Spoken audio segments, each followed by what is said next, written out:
पानी को बर्फ में बदलने में वक्त लगता है, ढले हुए सूरज को निकलने में वक्त लगता है। थोड़ा धीरज रख, थोड़ा और जोर लगाता रहे, किस्मत के जंग लगे दरवाजे को खुलने में वक्त लगता है। जय हिंद दोस्तों, डेली करंट अफेयर्स की क्लास लेकर आ गया हूँ, तो वीडियो को बिना स्किप किए पूरा जरूर देखिएगा।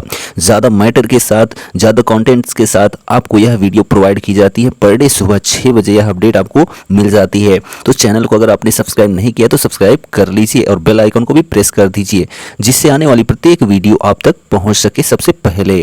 तो चलिए देख लेते हैं आज का सेशन। तो आज हम बात करने वाले हैं 14 जुलाई दिन शुक्रवार के करंट अफेयर्स की। तो पहला क्वेश्चन देखिए कि ग्लोबल फायर पावर की रिपोर्ट के अनुसार दुनिया की सबसे शक्तिशाली सेनाओं में भारत की रैंक क्या रही है। तो ग्लोबल फायर पावर की रिपोर्ट के अनुसार दुनिया की सबसे शक्तिशाली सेनाओं में भारत की रैंकिंग जो है वो चौथे स्थान पर रही है। कौन से स्थान पे? चौथे स्थान पर रही है। ठीक है, और जो पहला स्थान प्राप्त किया है तो अमेरिका की सेना ने प्राप्त किया है, और दूसरे स्थान पर रूस की सेना ने, और तीसरे स्थान पर जो है चाइना की सेना ने, और चौथे स्थान पर जो है हमारी भारतीय सेना को जो है स्थान मिला है। यानी सबसे शक्तिशाली देशों में चौथे स्थान पर है। ठीक है, सैन्य मामलों में। ठीक, और 7वें नंबर पर जो है वो हमारा पड़ोसी देश पाकिस्तान है। ठीक, चलिए नेक्स्ट क्वेश्चन देखिए। सेकंड नंबर, जीएसटी काउंसिल की 50वीं बैठक जो कि 11 जुलाई को नई दिल्ली में हुई, ऑनलाइन गेमिंग पर जीएसटी लगाने का मत कितना प्रतिशत दिया गया है। यानी कि ऑनलाइन गेमिंग पर जो है जीएसटी कितने प्रतिशत लगेगी, तो 28%। कितने प्रतिशत? 28% जो है ऑनलाइन गेमिंग पर जो है जीएसटी लगेगी। यानी कि जीएसटी यानी गुड्स एंड सर्विस टैक्स, जिसकी 50वीं बैठक 11 जुलाई को नई दिल्ली में आयोजित हुई। ठीक, तो जीएसटी काउंसिल ने ऑनलाइन गेमिंग, घुड़दौड़ और कैसीनो पर जो है 28% कर लगाया है। संविधान में नया अनुच्छेद 279A जोड़कर जीएसटी परिषद के गठन का प्रावधान किया गया था। इसके तहत जो है 12 सितंबर 2016 को जीएसटी परिषद के गठन की अधिसूचना जो है वो जारी की गई थी। केंद्रीय वित्त मंत्री जीएसटी परिषद के प्रमुख होते हैं, जबकि परिषद की पहली बैठक जो है वह 22 और 23 सितंबर 2016 को नई दिल्ली में आयोजित की गई थी। तो जो वित्त मंत्री हैं वर्तमान में निर्मला सीतारमण है, जो कि भारत की पहली महिला वित्त मंत्री हैं। ठीक, चलिए नेक्स्ट क्वेश्चन देखिए। यहाँ पर थर्ड नंबर है कि डीजीसीए ने पहले फ्लाइंग ट्रेनिंग ऑर्गेनाइजेशन की मान्यता हाल ही में किस राज्य में दी है। तो डीजीसीए ने पहले फ्लाइंग ट्रेनिंग ऑर्गेनाइजेशन की मान्यता हाल ही में जो है वो तमिलनाडु राज्य में दी है। कहाँ पर? तमिलनाडु राज्य में। ठीक है, जिसकी कैपिटल चेन्नई है, आपको पता ही है।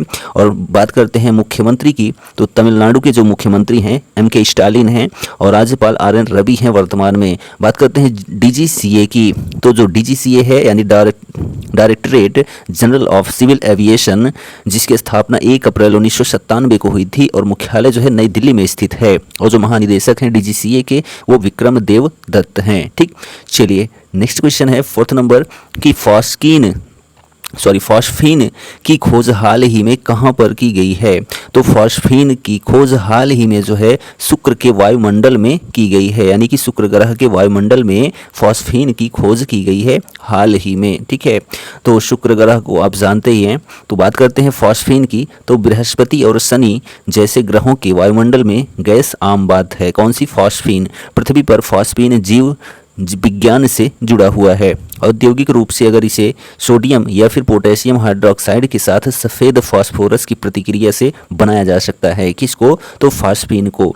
तो जो है बृहस्पति और शनि ग्रह में तो फास्फीन पाया ही गया था, साथ में ही अब जो है शुक्र ग्रह के वायुमंडल में भी फास्फीन पाया गया है। ठीक, चलिए तो बृहस्पति ग्रह वह जो है सौरमंडल का सबसे बड़ा ग्रह है, और दूसरे नंबर पर जो है वो शनि ग्रह है। ठीक, और जो शुक्र ग्रह है इसको जो है शाम का तारा, भोर का तारा, ठीक है, पृथ्वी की बहन सभी कहा जाता है, और सबसे चमकीला ग्रह भी कहा जाता है। किसको? तो शुक्र को। फॉस्फीन का जो सूत्र होता है PH3 होता है। क्या होता है? PH3। ठीक है, P और H और H, तो PH3 जो है इसका सूत्र होता है। किसका? फॉस्फीन का। ठीक, नेक्स्ट क्वेश्चन है फिफ्थ नंबर कि आईफोन बनाने वाली पहली भारतीय कंपनी कौन सी बन सकती है।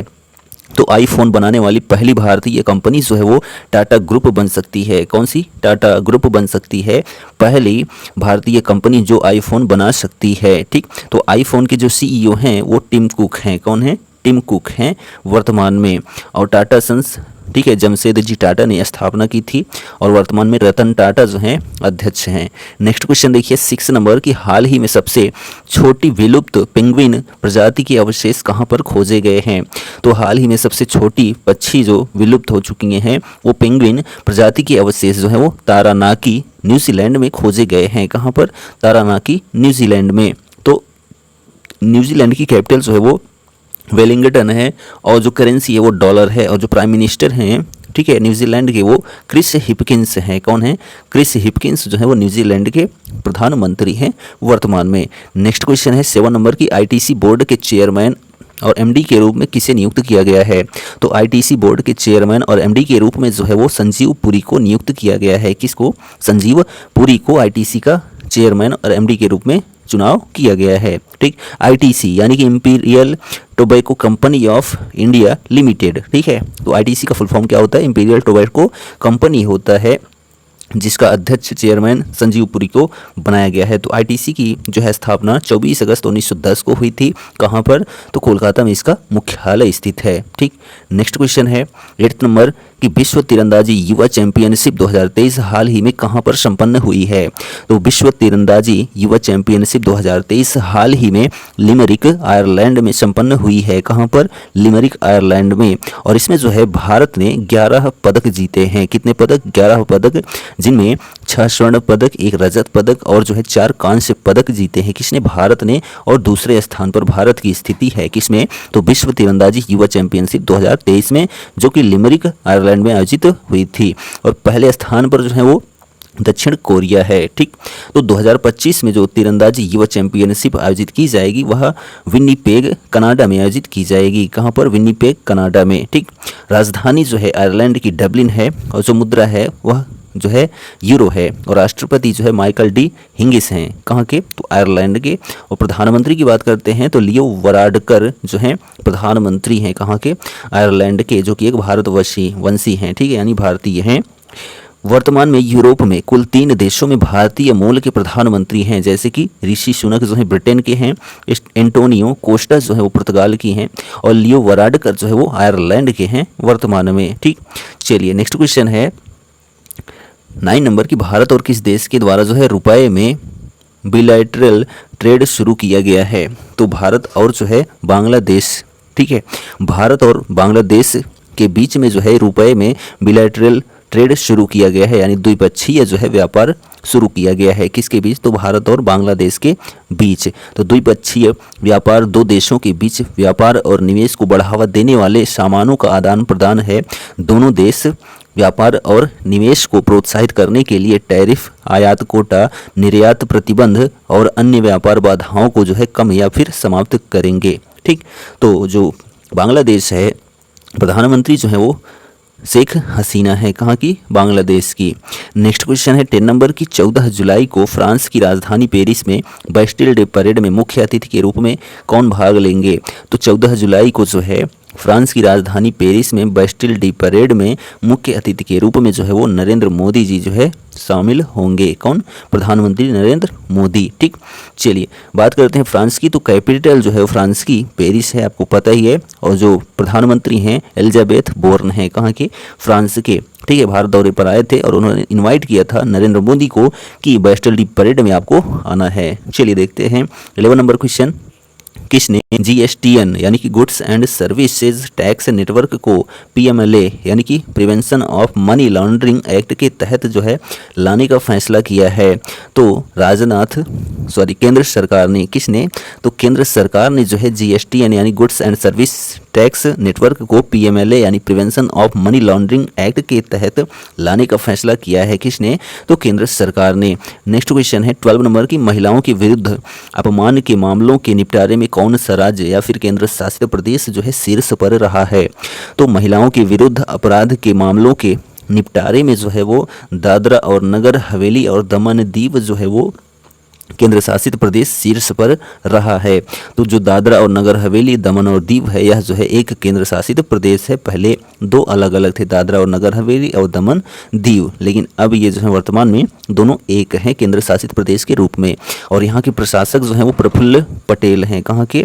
तो दादरा और नगर हवेली और दमन दीव के। ठीक, तो दादरा और नगर हवेली एवं दमन और दीव पश्चिमी भारत में स्थित एक केंद्र शासित प्रदेश हैं, जिनकी स्थापना जो है पहले के दादरा और नगर हवेली तथा दमन और दीव के विलय के द्वारा संपन्न हुई। यह जो है 26 जनवरी 2020 में अस्तित्व में आया। इसकी राजधानी जो है दमन में स्थित है। ठीक, चलिए, और इसका जो हाई कोर्ट क्षेत्र है वह जो है मुंबई उच्च न्यायालय है। ठीक, चलिए 30 नंबर क्वेश्चन है कि आईसीसी द्वारा जो है किसे जून 2023 के लिए आईसीसी पुरुष प्लेयर ऑफ द मंथ चुना गया है? तो आईसीसी द्वारा जो है वानिदु हसरंगा को, किसको? वानिदु हसरंगा जो कि श्रीलंका के हैं, इनको जो है जून 2023 के लिए आईसीसी पुरुष प्लेयर ऑफ द मंथ चुना गया है। और महिला प्लेयर ऑफ द मंथ जो है वो एशले गार्डिनर को चुना गया है, जो कि ऑस्ट्रेलिया की हैं। ठीक, चलिए नेक्स्ट क्वेश्चन तो बात कर लेते हैं आईसीसी की। ठीक है, तो आईसीसी की जो है स्थापना 15 जून 1909 को हुई थी और इसका जो मुख्यालय है दुबई यूएई में है। और जो अध्यक्ष हैं ग्रेग बार्कले हैं, किसके? तो आईसीसी के वर्तमान में। ठीक, और श्रीलंका इसकी कैपिटल जो है श्री जयवर्धनपुरा और कोलंबो दोनों है।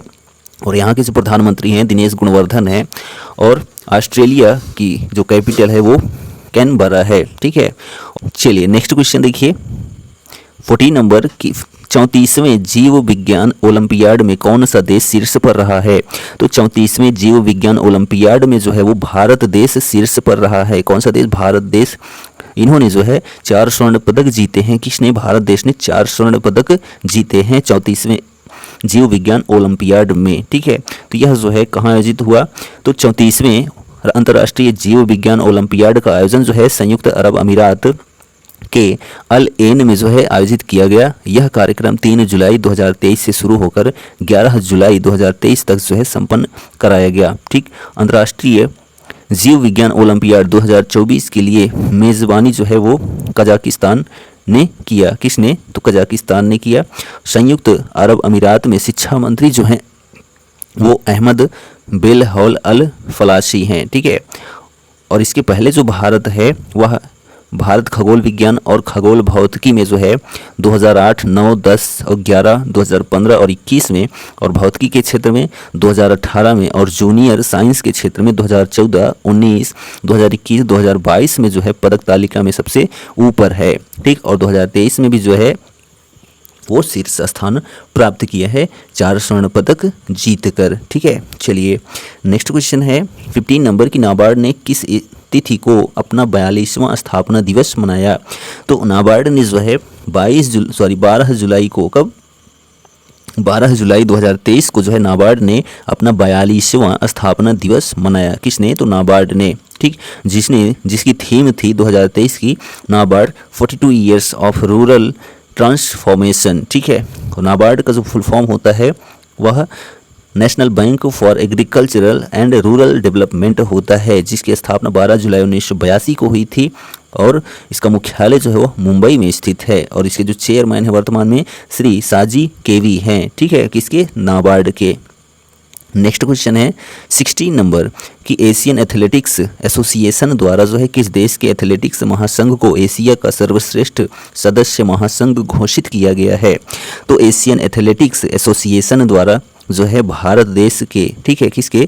भारत देश के एथलेटिक्स महासंघ को एशिया का सर्वश्रेष्ठ सदस्य महासंघ घोषित किया गया है। किसके द्वारा? तो एशियन एथलेटिक्स एसोसिएशन द्वारा, जिसकी स्थापना जो है 1973 में हुई थी। और इसका जो मुख्यालय है वह सिंगापुर में स्थित है। ठीक, नेक्स्ट क्वेश्चन है 17 नंबर किस केंद्रीय मंत्री ने मलेशिया की राजधानी कुआलालंपुर में HAL के क्षेत्रीय कार्यालय का उद्घाटन किया है? तो जो है राजनाथ सिंह ने। किसने? रक्षा मंत्री राजनाथ सिंह ने जो है मलेशिया की राजधानी कुआलालंपुर में जो है HAL के क्षेत्रीय कार्यालय का उद्घाटन किया है किसने? तो राजनाथ सिंह ने। HAL ठीक है, हिंदुस्तान एरोनॉटिक्स लिमिटेड इसका फुल फॉर्म होता है, जिसकी स्थापना 23 दिसंबर 1940 को हुई थी और इसका मुख्यालय जो है वह बेंगलुरु में स्थित है। और इसके जो फाउंडर रह चुके हैं वो वालचंद हीराचंद रहे थे। किसके? तो हिंदुस्तान एरोनॉटिक्स लिमिटेड के। ठीक, नेक्स्ट क्वेश्चन है 18 नंबर कि किस राज्य सरकार ने टाई यानी कि TIE teacher interface for excellence कार्यक्रम शुरू करने के प्रस्ताव को मंजूरी दे दी है? तो राजस्थान राज्य सरकार ने जो है टीचर इंटरफेस फॉर एक्सीलेंस कार्यक्रम शुरू करने के प्रस्ताव को मंजूरी दे दी है। किसने? तो राजस्थान सरकार ने। ठीक, जहां के मुख्यमंत्री जो हैं अशोक गहलोत हैं। ठीक है, कहाँ के? तो राजस्थान के। और जो राज्यपाल हैं वह कलराज मिश्र हैं। ठीक, चलिए नेक्स्ट क्वेश्चन है 19 नंबर कि किस देश ने गुइलेन बैरे सिंड्रोम के चलते नेशनल हेल्थ इमरजेंसी की घोषणा की है? तो पेरू देश ने। किसने? पेरू देश ने गुइलेन बैरे सिंड्रोम के चलते नेशनल हेल्थ इमरजेंसी की घोषणा की है। किसने? तो पेरू देश ने, जिसकी कैपिटल जो है वो लिमा है, करेंसी जो है वो सोल है। कहाँ की? पेरू की। और जो कॉन्टिनेंट है यानी किस महाद्वीप के अंतर्गत आता है? तो दक्षिणी अमेरिका महाद्वीप के अंतर्गत आता है पेरू। ठीक, लास्ट क्वेश्चन है 20 नंबर, प्रत्येक वर्ष 14 जुलाई को कौन सा दिवस मनाया जाता है? तो प्रत्येक वर्ष 14 जुलाई को जो है बास्तील दिवस मनाया जाता है। क्या मनाया जाता है? बास्तील दिवस। ठीक, कहाँ मनाया जाता है? तो फ्रांस में मनाया जाता है। तो इसके बारे में जान लेते हैं। तो फ्रांस में 14 जुलाई को फ्रांस के राष्ट्रीय दिवस के रूप में मनाया जाता है, जिसे बास्तील दिवस भी कहा जाता है। यह 14 जुलाई 1789 को फ्रांसीसी क्रांति के दौरान बास्तील में आक्रमण करने की वर्षगांठ के रूप में मनाया जाता है, जिसमें हाल ही में 14 जुलाई को हो रही है। ठीक, जिसमें प्रधानमंत्री नरेंद्र मोदी भी जो है शामिल हो रहे हैं भारत से। इस दिवस पर प्रसिद्ध कार्यक्रम बास्तील दिवस मिलिट्री परेड होती है। इस दिवस पर परेड की शुरुआत 1880 में शुरू हुई थी। ठीक, चलिए तो यह जो है हमारा 14 जुलाई का करंट अफेयर्स कंप्लीट होता है। वीडियो कैसा लगा कमेंट करके जरूर बताइएगा और चैनल पर पहली बार आए हैं तो चैनल को सब्सक्राइब करना ना भूलिएगा। मिलते हैं नेक्स्ट वीडियो में, तब तक के लिए जय हिंद।